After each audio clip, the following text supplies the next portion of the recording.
Hey y'all, on today's special edition of the COVID Cookery, we're going to be tackling the best meal of the day, brunch, and specifically the best darn scrambled eggs you ever had. This recipe is from Gordon Ramsay, and it really is amazing. It's all about the cooking process. You'll notice the ingredients here: eggs, butter, salt, pepper, a little bit of sour cream or heavy cream.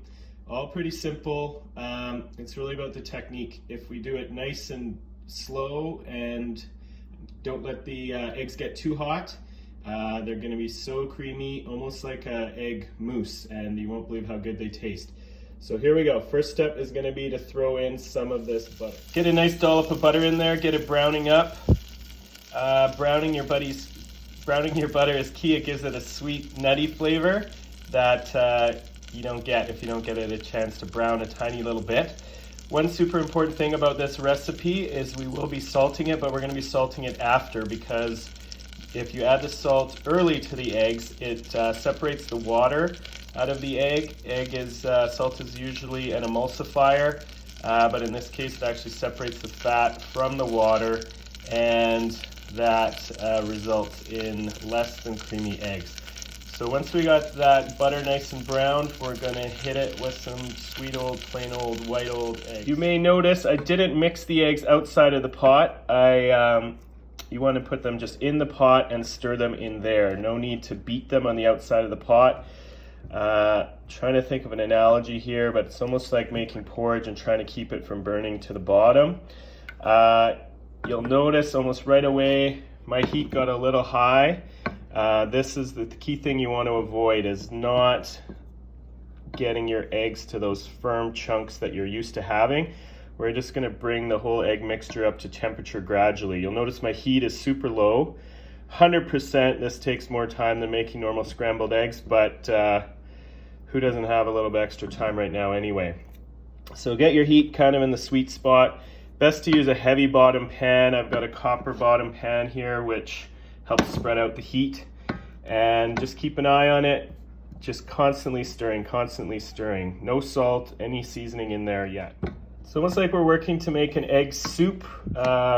Anytime you get those serious chunks you might normally see when making your scrambled eggs too fast, take it off the heat for a second, turn down your heat, and take the opportunity to maybe splash some black pepper in there. So that doesn't actually take that long. It's been maybe 4 minutes. We're getting pretty close to the consistency we want.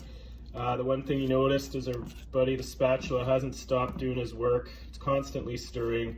If you walk away from this and go make another pot of coffee, you're probably going to end up with the same old usual suspects of your scrambled eggs.